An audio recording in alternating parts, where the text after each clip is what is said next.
Whenever you see this in the beginning of the film, you know it's going to be memorable.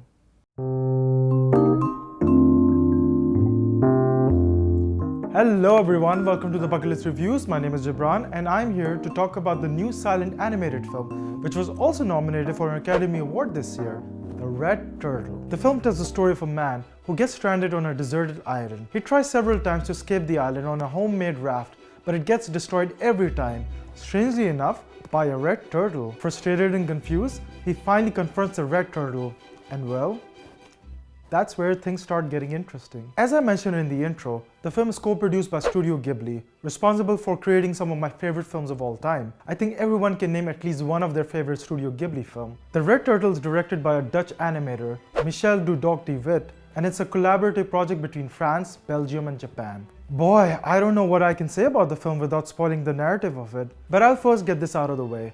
It's an awesome film. Even though the film isn't supervised by the likes of Miyazaki or Takahata, it feels very much like a Studio Ghibli film. The animation is presented on a canvas textured palette, so with each frame, you can actually see the canvas texture behind the landscape. It almost made me want to get off my seat and touch the screen for myself. The colors are gorgeously presented, where day scenes are vibrant blue and sand, the nights are grey and colorless, creating a really beautiful contrast between the two. By the way, is it just me, or the character designs are very reminiscent of Hayek's Tintin? I guess it's the button eyes that strike me the most. Speaking of character designs, I think there might be some Japanese culture differences that the Western audience might not understand. In fact, many would wonder what was the purpose of a red turtle.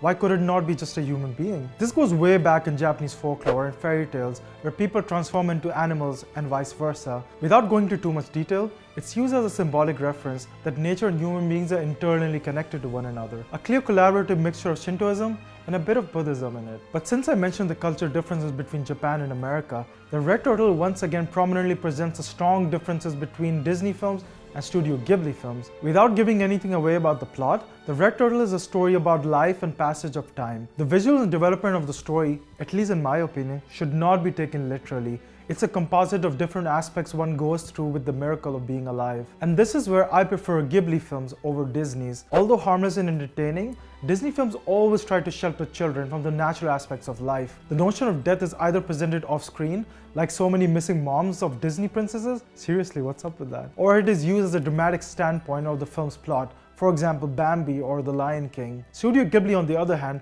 presents death as a natural course of living, and The Red Turtle is no exception. You need to make kids understand from an early age to cope up with the concept of death, so they don't feel entitled that only good things should happen in their lives and nothing lasts forever. By the way, this is coming from someone who grew up on Disney films and discovered Studio Ghibli's masterworks much later. And of course, since the film lacks any dialogue, the sound editing plays a huge part in creating the atmosphere of the film. The rain falling, the gushing of the waves, the grunts of our main character, all of this within 10 minutes becomes melodic and emphasizes on the isolation one must feel while living alone on an island. The lack of dialogue not only made sense from a narrative standpoint, but also empowering the visuals and sound in return. Also, I cannot end this review without mentioning the soundtrack of the film. The composer of the film is Laurent Perez Del Mar, and I can guarantee you, the melody will be stuck with you long after you're done watching the film. While everything seems hunky and dory, I do kind of feel that the pacing might be a bit uneven at times, and some symbolic references might leave you a little bit baffled perhaps. The visuals,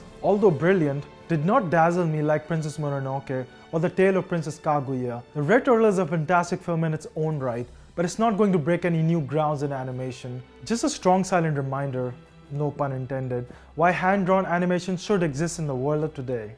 Apart from all that, all I can say is that although The Red Turtle might not be on the top of Studio Ghibli's crowning achievement, it's still a beautiful, emotional film. In fact, the woman sitting next to me in the theater cried at the end. And also, please don't watch this film at home. If a cinema near you is playing The Red Turtle, please go watch it on the biggest screen possible. Nothing can compare experiencing the magical colors and sound of this film. I think The Red Turtle is meant to be watched on the big screen. And if you have kids, please take them to see this film. Even if your kids find it boring, the visuals and underlying meaning of life will remain with them for the rest of their lives. Take it from me, the professional.